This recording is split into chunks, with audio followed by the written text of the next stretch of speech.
energy in our fight against climate change. This conference is organized by CarbonCare InnoLab and funded by the Jockey Club Charities Trust. My name is Claudia Lee, an independent journalist and sustainability communications producer, and I'm honored to be moderating the panel today. So for today, the topic for discussion is the roadmap to COP29, holding 1.5 degrees accountable. And the aim of the session is to understand how different stakeholders, including countries, corporates, and individuals, and the roles when it comes to holding 1.5 degrees accountable. The session will include presentations from our 3 panelists and will be followed by a 10-minute moderated discussion and then a 10-minute Q&A.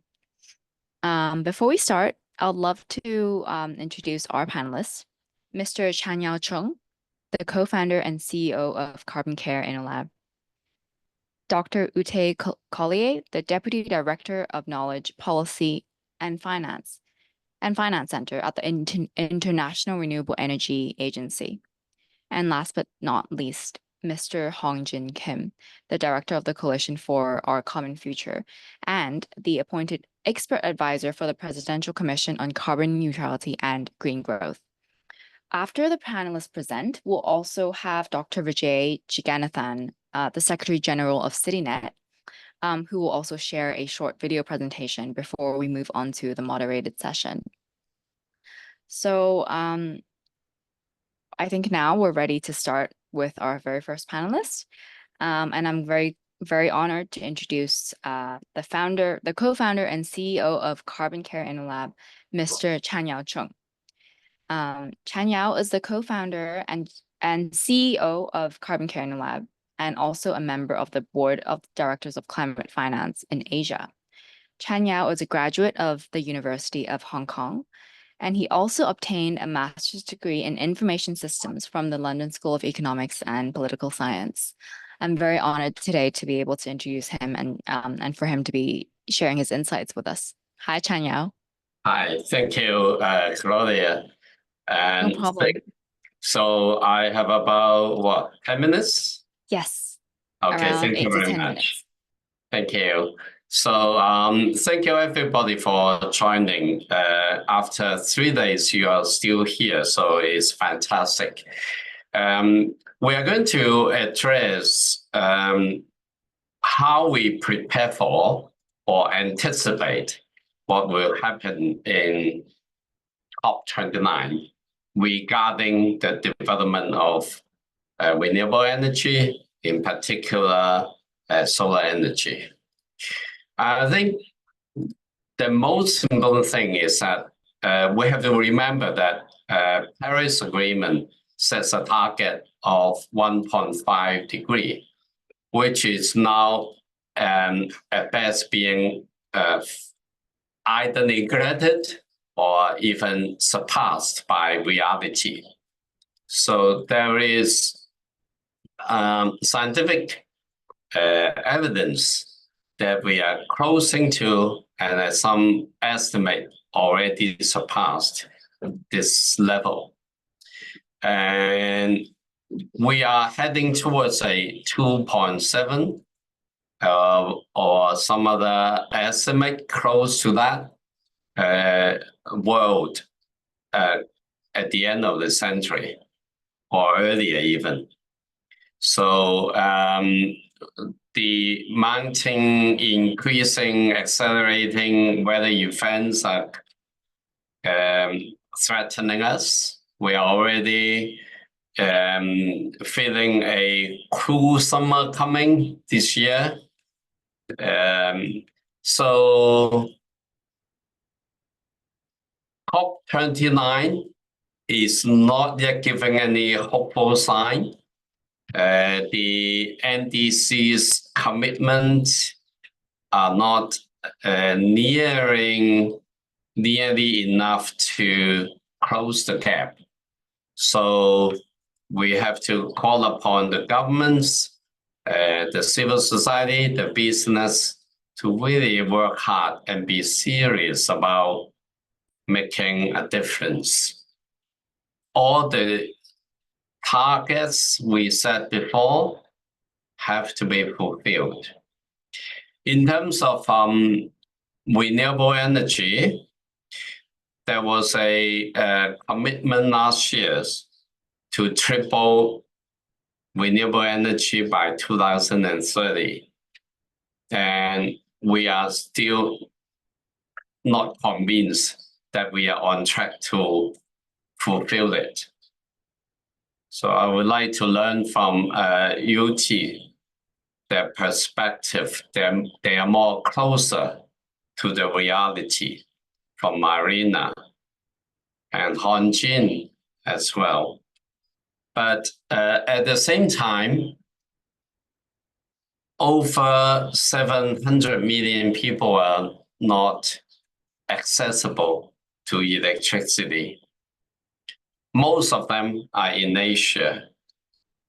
So the SDG Goal 7, the accessible to sustainable, low-cost energy supply, is still way beyond a lot of people. So can we invest enough in solar energy? I share at the beginning of the conference a vision that we can do it. The science, technology is there.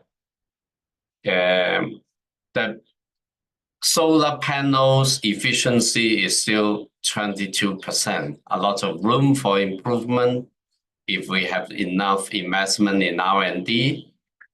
The coverage of solar panels is just about 10,000 square kilometers, according to estimate in the last issue of Economist. So we have surely plenty of room to improve.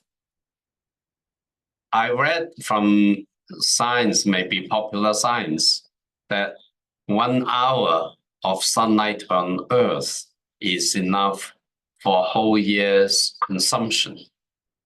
So how can we make it a reality? Something that we have to work together hard to achieve. I'll stop here, but I think we are looking forward to COP29 for governments to give us a message that will surprise us, that the 1.5 degree target will not be compromised, that there is a pathway to achieve it. And I hope we won't be disappointed. Thank you. Thank you, Chanyao. Yes, so true. I think even though there's a commitment to triple renewable energy by 2030, there are still a lot of obstacles and uncertainties about how this goal can be achieved. But I'm sure, as the two remaining panelists will share, there are also solutions available, and it's just about how we scale it and accelerate it through collaboration and policy. So next up, I would like to introduce Dr. Ute Collier, who is the Deputy Director of Knowledge, Policy and Finance Center at the International Renewable Energy Center Agency. Dr. Ute is responsible for the agency's work on policy, markets, and finance for the energy transition. And prior to joining the agency in May 2021, she was head of energy at Practical Action, leading the development of the organization's work on renewable energy solutions in energy access settings. So I'm sure that she has a lot of insights to share in terms of the prospect of renewable energies and how whether we can reach the goal of tripling renewable energy by 2030. I'll pass it over to Dr. Ute Collier. Thank you, Claudia. Can you confirm that you can see my screen? Yes, we can see your presentation now. Perfect. Thank you. Okay. Thank you very much for inviting me again. I enjoyed participating in last year's event. So we've moved on a year. I've got good news and not so good news. Yes, I want to focus a little bit about where we are with this commitment, which Chanyao has already mentioned. And I mean, I would agree that we're kind of on the edge with 1.5 degrees C. It's kind of, if you do your modeling runs, I mean, it always depends on how you construct your scenario. In theory, it's still possible, but it's extremely challenging. And we said this for the last few years, and every year, because we're falling behind where we should be, it gets more difficult. So in theory, it's still possible. But I mean, we really need these commitments from governments. So, I mean, I probably don't need to remind you how important renewables are in terms of achieving 1.5 degrees C. IRENA's World Energy Transitions Outlook, which we produce every year, which is our kind of 1.5 degrees pathway. And you see many similarities to pathways from other organizations. I mean, everyone agrees that renewables have to account for the majority of the carbon reductions. And that's not just from the power sector. And while we're focusing here on tripling, which is, of course, a power sector target, a really important thing is that we need to transform the whole energy system. So at the moment, you know, renewables are a very small percentage of final energy consumption. Here we're showing total primary energy supply, where we're only looking at 16% of renewables, and we want to get to 77%. It's very challenging. We have a little bit of nuclear, but we don't see that growing. So, you know, a lot needs to be achieved. So while I'm saying, okay, this is primary energy supply, which then translates into the final energy consumption, because we need to electrify or have direct renewables use in many end-use sector. The power sector is extremely important, and hence this pledge that was made at COP28 is very welcome. So IRENA worked together with the COP28 presidency, as well as the Global Renewables Alliance, which is the industry associations working together, to get this pledge agreed. So we did a lot of preparatory work in terms of the numbers. It's 11,000 gigawatt actually comes from our 1.5 degree scenario, but also producing policy recommendations of how to get there. So, I mean, it's very nice. This was agreed at the COP, and it's the first time there is actually an energy agreement like that written into the COP results. So that's good. We've got 125 plus signatory countries. But of course, the challenge now is to implement this. So where are we with it? Sorry, let me just then to look at how this 11,000 actually is likely to come about, because this conference is about solar, of course. Solar PV will have to account for the bulk of that, of the renewables pledge of renewable power by 2030. And I will show you in a moment the amazing growth we've seen in solar PV. And of course, you know, the costs have come down, but at the same time, the other renewables are still important, especially onshore wind and offshore wind, and to some extent also bioenergy and some of the smaller renewables. So where are we at the moment? And that's a very good news story. I mean, this has been happening for a few years, that we've had record renewable capacity additions, but this year has just been absolutely phenomenal. As you can see from this graph, we've had the fastest additions ever. And also, you know, compared to fossil fuels, we now up to 87% of the new power capacity coming from renewables.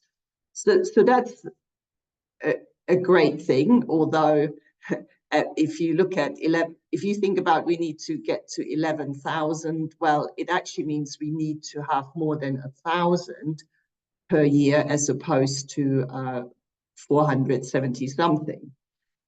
Looking at solar specifically, and I also want to look at Asia specifically.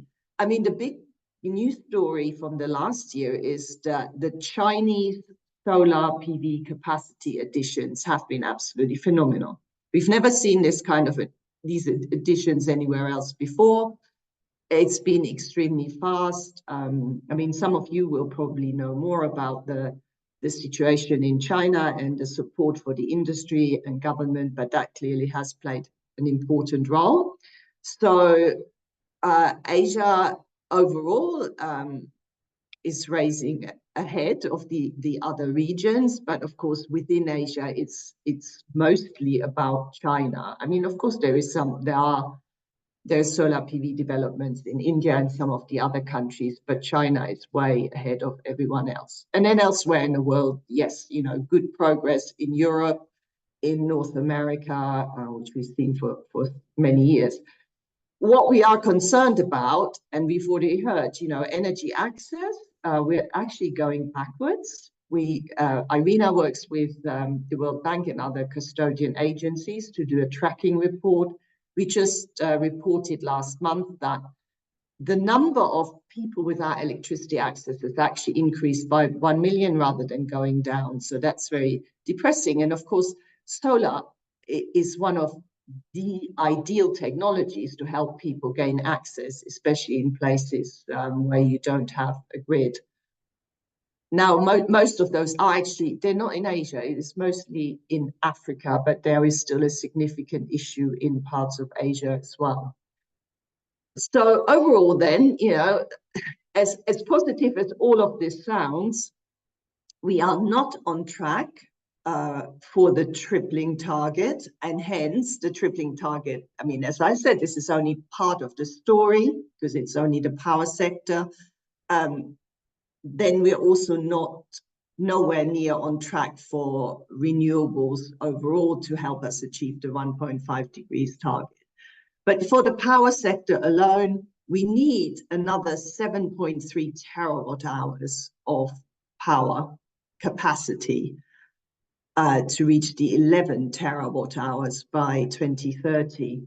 The G20 alone needs to increase its power to 9.4 terawatt hours. So obviously it is still mostly a G20 story because we have the biggest countries there. So not surprising, that's where we need to see the biggest additions.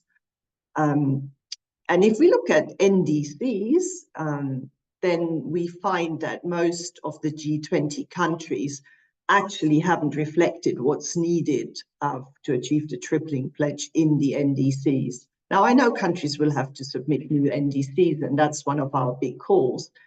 They need to align their various policies and strategies. Just looking at investment, then it's again, I mean, it's a similar positive stories. We've seen a big increase in investments in energy transition technologies overall. So here I'm not just focusing on renewables, but again, it's still not enough. So just to then conclude on the story, you know, okay, we see we're not on track despite some good progress. What do we need to do? And of course, the story, it's not just a simple story. There is no panacea, no one measure that can turn everything round. We need to have sort of more systemic changes. We need to think, of course, we need changing policies and regulation. We need to scale up financing. But let me just pick out two things here. Strengthening international collaboration is absolutely key because we need to make sure this energy transition is inclusive. And as I mentioned, you know, lots of people in Africa are being left behind, but also in parts of Asia, in the poorer countries especially. Now we can only, and these countries suffer from a number of issues, usually the high risk perception, so the private sector doesn't want to go there necessarily and invest, even if there is a fantastic solar potential. And this needs to be done through international collaborations, through the development institutions, you know, whether it's the World Bank or Asian investment bank, etc., and really have a greater focus on how to bring these countries in. Then I also want to quickly look at this developing a skilled workforce. That is absolutely crucial because we're already seeing major shortages in many countries for, whether it's from skilled electricians to power engineers. And if we're talking about this massive scale up, it's now that we need to look at this, and governments need to focus on the education system and how to get enough skilled people into the workforce, and also make the workforce more inclusive, have more women work in it, etc. So it's a complex picture. Every country will need to focus on the areas which are most crucial to them, and they just need to have a clear strategy on how to achieve the tripling, and obviously the 1.5 degrees beyond. It's a challenge, and we do hope to see more agreements at COP29, of course, to help with some of these things, but it's a puzzle that's complex. So I leave it there. Thank you very much.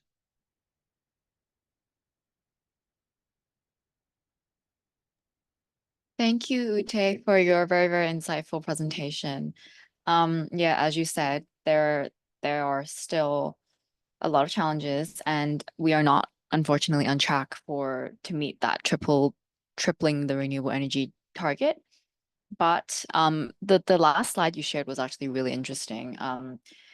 Thank you for spotlighting what we need to focus on next. I think it's always good to focus on the steps we can take, right? And to know that at least there are steps forward. So last but not least, I'd like to introduce Mr. Hongjin Kim, Director of the Coalition for Our Common Future and the appointed expert advisor for the Presidential Commission on Carbon Neutrality and Green Growth. He's speaking to us all the way from Korea today. And Hongjin Kim is the responsible for advising the Commission on international affairs, including COP negotiations and the bilateral climate corporations. As the director of the Coalition for Our Common Future, Hongjin is in charge of operations and also managing project portfolios. So I'll leave it to him to share his expertise with us. Thank you, Hongjin. Yeah, thank you for your very, very kind introduction. And thank you, Dr. Ute and Chanya, for your very insightful, wonderful speech. I almost forgot I was a panel participant. I went into student mode, actually, because of your very insightful presentation. So thank you for that. Claudia, I do understand I have a short video from my boss, who's the co-chairperson of the Presidential Commission on Carbon Neutrality and Green Growth. If we can play that, I'll build on his message. Sure, please play it. Dear colleagues and friends, it is my pleasure to be a part of this important gathering focused on solar energy's pivotal role in combating climate change in Asia. The urgency of our mission is undeniable to safeguard the 1.5 degrees Celsius commitment in this time of climate crisis and forge a pathway toward a sustainable future for our region. As co-chairperson for Korea's Presidential Commission on Carbon Neutrality and Green Growth, I stand by you, firmly committed to this cause. We recognize that our collective success hinges upon a rapid and equitable clean and green energy transition.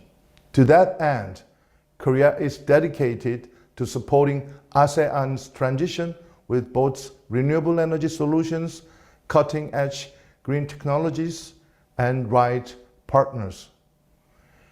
Korean companies like Hanwha Qcell in solar PV and Hyundai Motors in EVs are the examples for that. Korea is willing to be an invested partner in ASEAN's success. Through green ODA and innovative mechanisms like Article 6.2 of the Paris Agreement, Korea is mobilizing both public and private finance to catalyze renewable energy, energy transition, and green growth projects across ASEAN. This blended finance approach, coupled with the availability of green technologies, is a very powerful force for change, I believe. Let us be clear, while renewable energy expansion is fundamental to decarbonization, it requires a responsible foundation of national policy frameworks, orderly transition in all sectors of the industry, and innovative technologies and financing. And on top of these, we need people who are working together. Recently in Seoul, Korea, Japan, and China had the Trilateral Cooperation Summit meeting, and the three countries agreed on cooperation acts that would extend to ASEAN countries, especially on climate change issues. Our first mover, first Korea approach underscores our eagerness to build green growth together with ASEAN. We will be with the ASEAN to build comprehensive partnerships grounded in shared goals and mutual respect. I often say this, if not now, then when? If not we, then who? Let us speed up and scale up our climate actions between like-minded partners to forge our sustainable future for Asia. Thank you.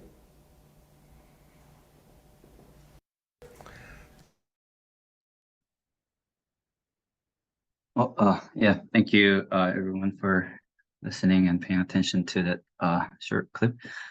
So he's actually my boss and my former professor at the Korea Advanced Institute of Science and Technology, which means that I have a background in engineering, industrial engineering to be specific, but I also moved down and to the policy side more recently because I think it was, it's our common understanding that we do have the technologies, we are mobilizing finance, as the co-chair mentioned. But what I felt was that if there's no agreed upon consensus that renewable energy is the future, then it will be very difficult to not only triple renewable energy, across Asia, but even in Korea. And if we don't do that, obviously from Dr. Ute's presentation, we know that our commitment to 1.5 degrees can be, sort of broken, right? And we don't want that. So as an appointed member of the commission, I do work with the government for the Korean government to succeed in its targets, such as the 2030 NDC or the setting up of the 2035 NDC by next February. But also, it's also my responsibility to I wouldn't go as far as to say keep them accountable, but to constantly provide a lot of advice or solutions that I see fit, solutions that usually isn't only my idea, but it's an idea gathered from many experts who are really concerned that if we don't triple renewable energy sources, it will be really hard to achieve the 1.5 degrees Celsius goal. And I do have two observations that I can make, also building on not only the chair's presentation, but also from the two presentations that we had earlier. As I mentioned, I told you guys I'm an engineer, and what I think is that in order for renewable energy expansion to occur rapidly and at scale, there must be a blended portfolio, a menagerie, if you will, of green technologies that would actually demand renewable energy power. This is because when I was working at the Jeju Research Institute, Jeju is an island province down in Korea. The problem we have is we're generating a lot of renewable energy sources from solar and wind, but since there's no demand, a lot of it goes to waste, which means the capex is not being met. So whereas generators or businesses that are in renewables, when they should be making money, because there's no one to buy them, it's sometimes companies go out of business, they go bankrupt, and that's very detrimental to the tripling of the renewable energy sources here in Korea. I think that's one of the reasons why we need supporting green technologies or supplementing green technologies such as battery, just the obvious ones, but also energy efficiency technologies, fuel switch, for instance. Electric vehicles is the obvious one. V2G gives more flexibility. So in the discussion of us trying to triple renewable energy sources, we don't only need a massive investment in renewable energy, but also in other green technologies that would actually consume power from solar and wind.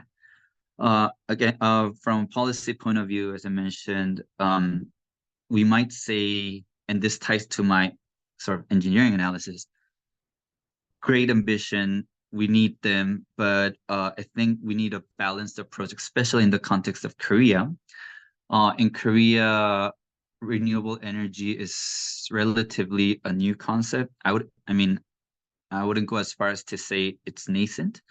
I'm just saying there's this unwanted divide between renewable versus nuclear, which I think it's very unhelpful to either of the technologies, because the discussions that we must be having is, tripling clean sources of energy, preferably renewables.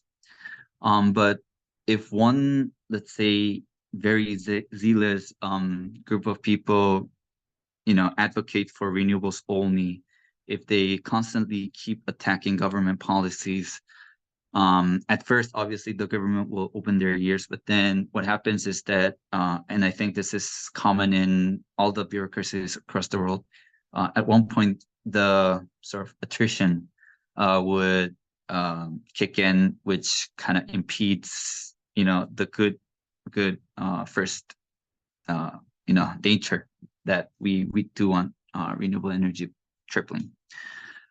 This is the typical case when more is less, and we don't want this happening in renewables. So I think as for Korea, we need that kind of orderly, progressive, perhaps not too radical. So engineering wise, radical resorts are good. Rhetoric can be less radical. So that's sort of the observations that I'm making.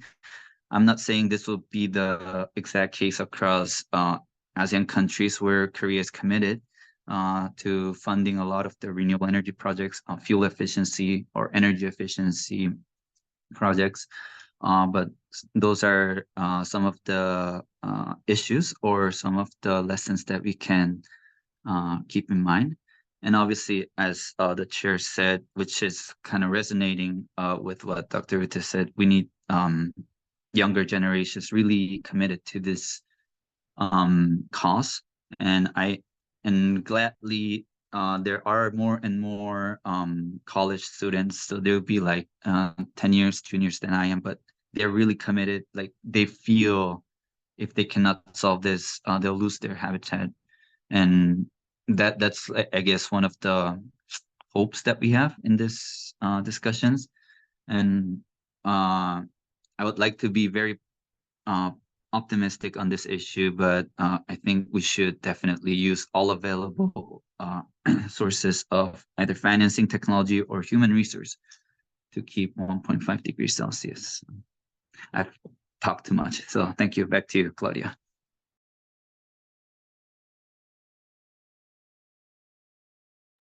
Hey, Thank you so much, Hong Jin. It was very interesting to hear you speak about it, specifically what you're doing, what's happening in Seoul and in Korea as well. Um, and I think I really agree with you. We talk about tripling renewable energy capacity, but then it's so true that the associated green technology must match this, and the investments also shouldn't only be in renewable energy capacity, but in other green technology that can support that. So that's a really good reminder. Before we move on to the moderated panel discussion, we have Dr. Vijay Jigannathan, who is the Secretary General of CityNet. CityNet is this year's conference esteemed supporting organization. And Vijay has this short video sharing that he would like to share about the roadmap to COP29. So we'll have the video played now before the moderated session.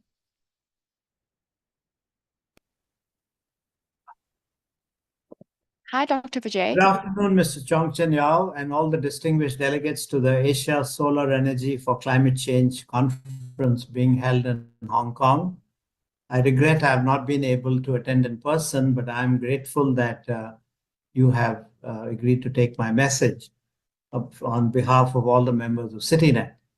Now, CityNet is a network of cities and partner agencies in the Asia Pacific region. And we are obviously very interested in the subject for two reasons. One is that our cities can and are making a big contribution towards climate mitigation and climate adaptation goals. And the second is that our cities also have enormous challenges because of the lack of global focus on just transitions. So my brief discussion today will be on both these topics. And what I was proposing to do was to talk about first the whole issue of climate mitigation, which your association, your Solar Energy for Climate conference is obviously being focused on, but also to look at the other aspects of climate adaptation, about this whole thing about loss and damage and vulnerability, which will lead us to the much bigger challenge we are facing today about how to ensure just transitions among our members. First, talking about climate mitigation, we are all aware, I think the entire global community has now become very conscious of the fact that unless something is done to reduce our carbon footprint in the cities, we are going to face a huge problem in achieving 1.5 degrees Celsius, which has been the topic of many COPs, but we don't seem to be even close to achieving as yet. Now, mitigation has, of course, many aspects, the most important of which is how do you improve energy efficiency in the cities, and even more, how do you reduce the carbon footprint by having much more renewable energy.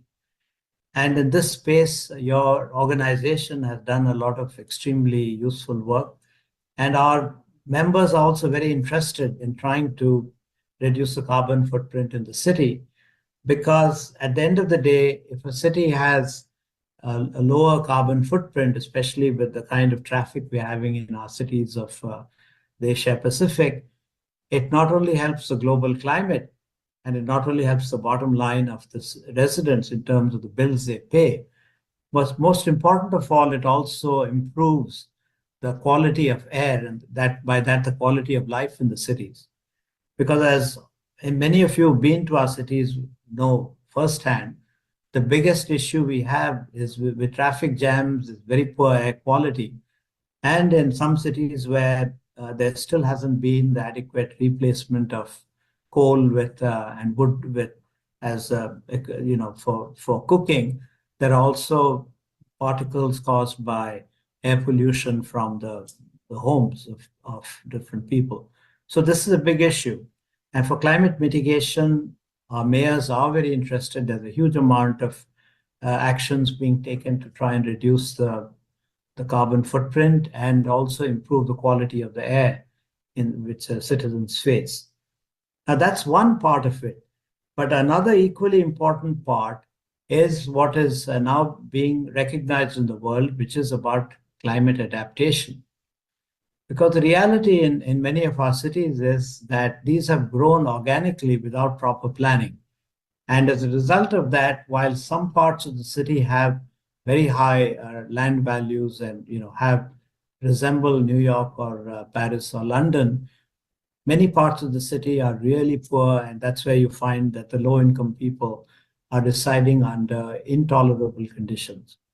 Now, unfortunately, where these persons have gone have been in exactly those areas which are prone to damage from typhoons or hurricanes or cyclones or floods or any other thing. And now with climate change coming in, they're also extremely sensitive to sea level rise. So adaptation requires, and in fact brings right front and center the importance of good urban planning, so that we don't have a situation where millions of people are exposed to risks which they shouldn't be, which any expert on urban planning will recognize is something which is completely unacceptable. But the fact still remains that many people are residing in those floodplains because they have nowhere else to go. So through better planning and with better management of the entire process of urbanization, this could be certainly helped. The third part, which is even more, which is really linked to the climate adaptation part, is that climate adaptation really looks at the future when the sea level rises or we have more storms. But the reality today is that these citizens are extremely vulnerable to any kind of natural disaster which happen. And you just have to look, even in the last few days, we had the news of the floods in Brazil and also in Kenya, how many people were affected. And you find that in all these cases, it's really the poorest of the poor who get very badly affected. And the amount of loss of property and lives through what you could call loss and damage is incredible and entirely avoidable. But the point which I think everyone recognizes is that with climate change, these losses are going to increase exponentially. And the question is, how exactly can we manage to mitigate them in a proper way? So this brings us to the point which I think your conference has also addressed, but which is really very important for COP29.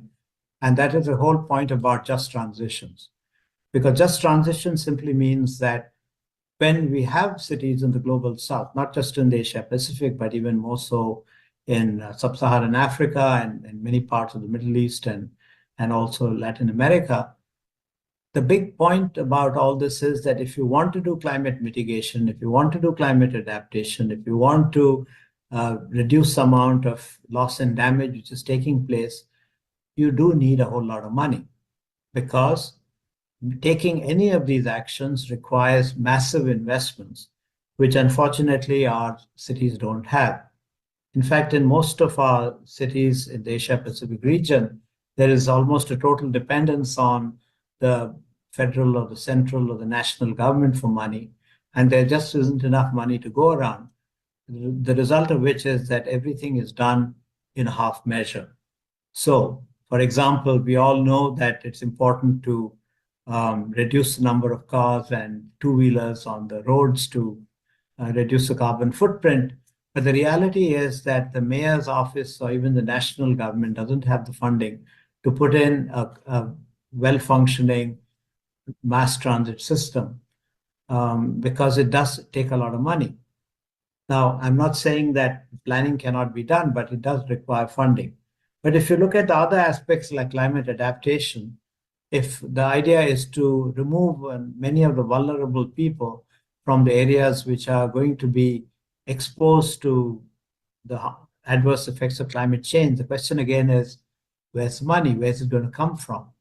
So just transitions requires a huge amount of funding. And while the global community has been pretty quick at talking about billions of dollars, there's a commitment of $100 billion to be given to for ensuring that these green objectives are achieved. The reality is hardly anything reaches the countries. And even from the country to reach down to the city level, it just comes down to a trickle. So that's one part of the problem. The global community has to finance or not put the money where the mouth is and actually come up with the funding which is needed for the cities to plan out for a just transition. But I think just transition also doesn't mean that the citizens and the city leaders can escape their own responsibilities. One of the reasons why the green finance is not reaching our cities is because there is a general concern among many that the governance structures are not functioning well. So the key point about that is that you have to improve the governance structures. You have to have administrations which are accountable to the population. You need to have data disclosed so that everyone knows what the issues are, how the money is being spent. And there is, of course, always the underlying issue about bad governance or politicization at the local level. So these are the other elements of the just transitions. In other words, what I'm saying is just transitions is like a scissor with two blades. One is where do we get the money? The second is how do we improve governance so that there is credibility, particularly on the part of the markets, if they are to give any money to the city, that it would be well spent. Now, just to give you an example, there are possibilities like, for example, in the case of waste, you could have a very efficient system of capture of methane from all the organic wastes in the city. And that has a great value for the climate. So you could conceptually talk about financing coming in from the global markets to capture the methane and that way reduce the waste generation in the city and reduce the costs of taking everything to a landfill. But the point is that money from the global markets is never going to come unless the financiers are confident that it will be properly spent, that the waste actually is collected, that the methane is actually captured, and that everyone in the city is fully in the know of what exactly is going on. So these are the kinds of challenges we are facing. And from CityNet, what we have been trying to do, we have an SDG platform where a lot of the good practices have been shared. We also have a lot of capacity building programs. And to that, we are very grateful to our host city, which is Seoul Metropolitan Government, and Yokohama City, which has also been doing a lot of the capacity building programs for our members. And we are grateful to them because that's an opportunity for our mayors and officials to find out how well-functioning cities are actually taking care of not only the 4 points I raised earlier, carbon adaptation, mitigation, loss and damage, but also how they are getting the funding and how the funding is properly accounted for and utilized. So that's really the challenge we are facing. And I hope these messages can be carried by all of you to COP29 if you're going there. But what we do absolutely need, without which there can be no policies on reducing the global warming, is if we don't get the funding so that our city leaders can take the right decisions. Thank you very much.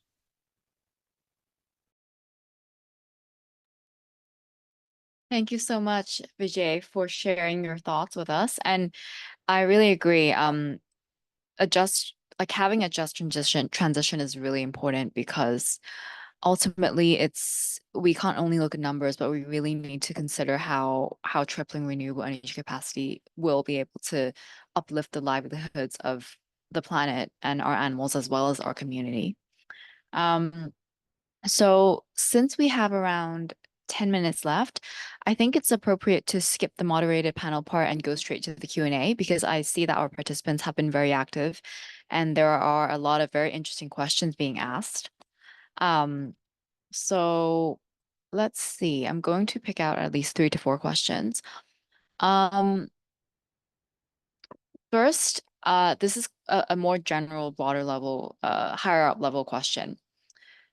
For all the panelists. So given the situation of current international relations, are there any recommendations for better international cooperation on achieving the just energy transition and the sustainable development goals?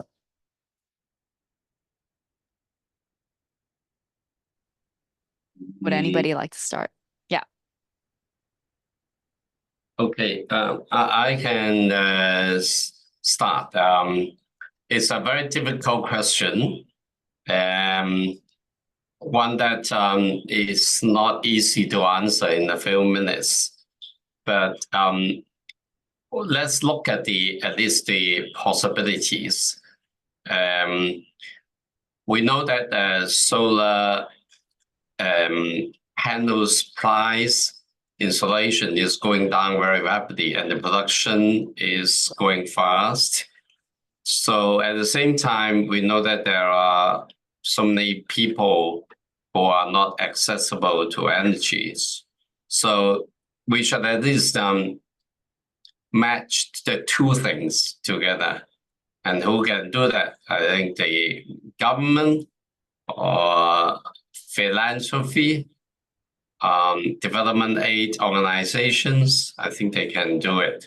So I'll stop here. And I think let's look at the opportunities, not just the difficulties. Yes, I agree. I agree. I think in that case, maybe we can move on to another question. So there is a question that's specifically for Hongjin, about South Korea. So given South Korea's limited onshore solar and wind resources, because of its geographical constraints, what strategies would you recommend to the president to implement to help the country overcome these barriers and also achieve its renewable energy target by 2030, of tripling renewable energy by 2030? Of course. Well, thank you for a very difficult but insightful question. Just governance-wise, I'm an expert advisor who advises the commission, who advises the co-chair, who then advises the president. So just clearing that out. So last year, I think, last year, Korea's renewable energy portfolio in the entire energy mix was about 7% or 8%. I think it was one of the lowest in the OECD countries. And obviously, we don't have much capacity in the first place. But secondly, even if we do have capacity, I was mentioning that a big deal of them is being lost due to curtailment, which means we cannot find the demand for it. For instance, the southern part of Korea is a massive solar or offshore wind, I would say, producing region, but then the electricity demand is in the middle of the peninsula, where all the Samsung Semiconductor, SK Hynix Semiconductor, and all the manufacturing belt is. So that's one. If we can have the massive power consumers, which are the big conglomerates, use that renewable energy somehow, whether we develop policies in REC, or we literally install massive high voltage direct cables on the coast. Those kind of again supporting renewable energy supporting technologies must be in place so that we can fully capture the tripling of the energy, because that's the view we have. Obviously, we are very geographically limited, as you pointed out. So for us, it's about the nuances of how to engineer, use sort of gather all the little bits of every available, watts and kilowatts for energy demand. I think that will be a one way. And because of the RD100 and those initiatives, our companies need it. So I think the demand is there. Thank you so much, Hongjin. There's another question that I find really interesting, actually. So this is about the deployment of renewable energy. So how can the deployment of renewable energy be better integrated with the efforts to address other sustainable development goals and priorities in Asia, such as poverty alleviation, job creation, and environmental protection? And I think that's a very interesting question, because overall, we need to think holistically, and using this goal to also uplift other global issues or Asia-specific issues is will only benefit the region in general. Shall I go on that one?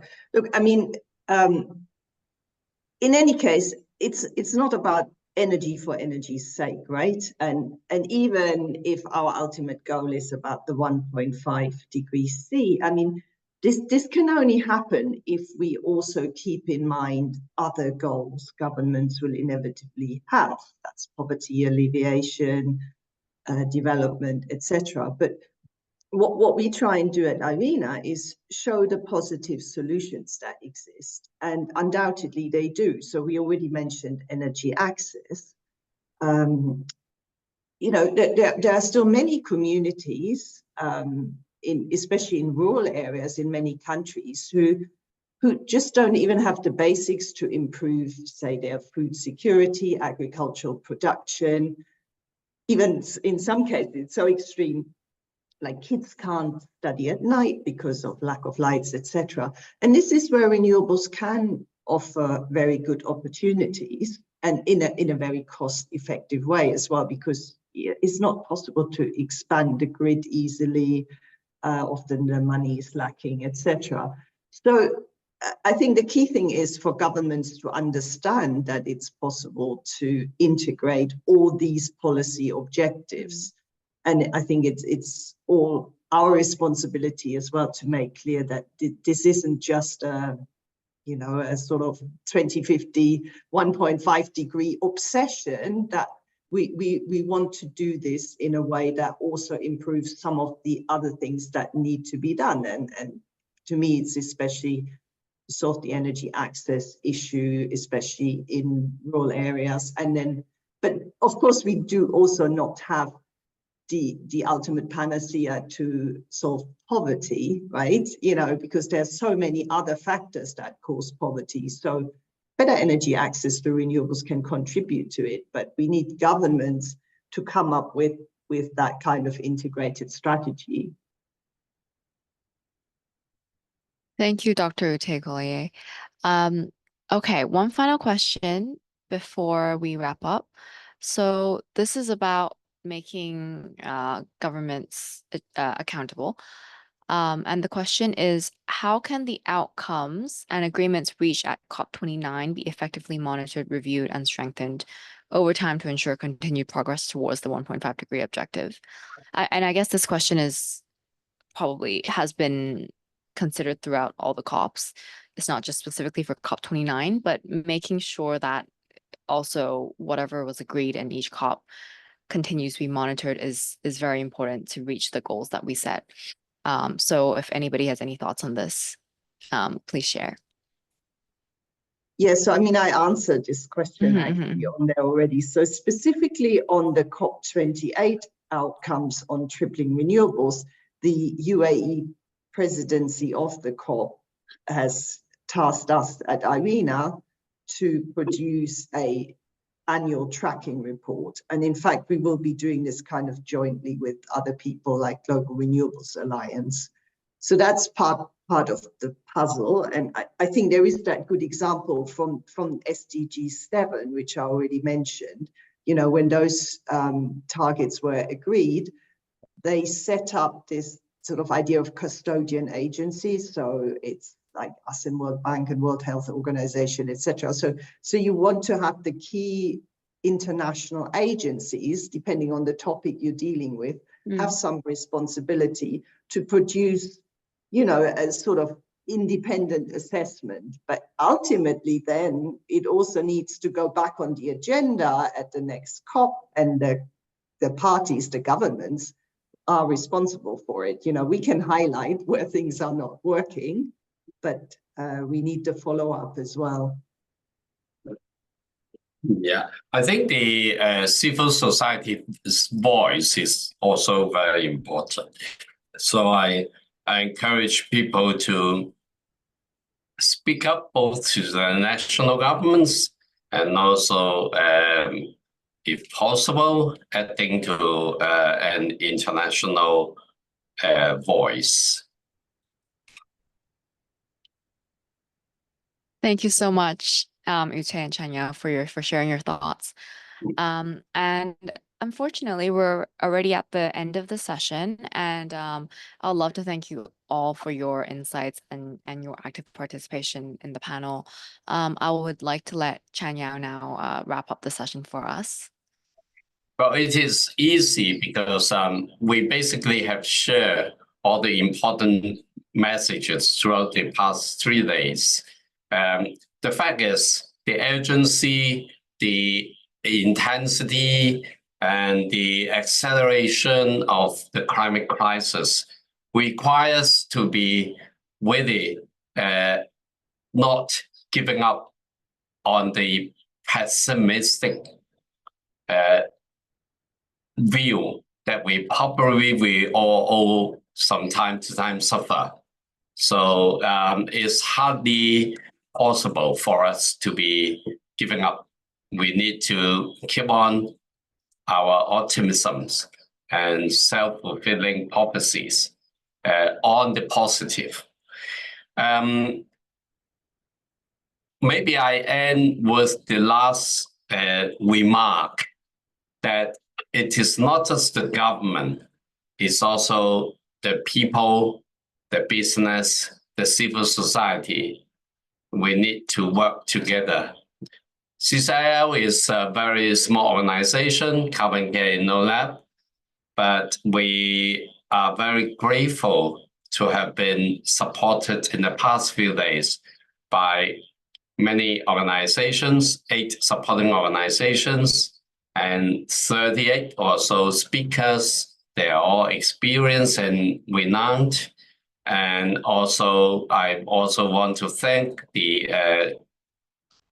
coordinators like Claudia and the moderators, as well as the staff and volunteers who helped to make this conference successful. I would, of course, like to acknowledge the Hong Kong Jockey Club Charitable Trust for supporting the SolarCare system, the SolarCare program of CCIL, as well as making this conference possible financially.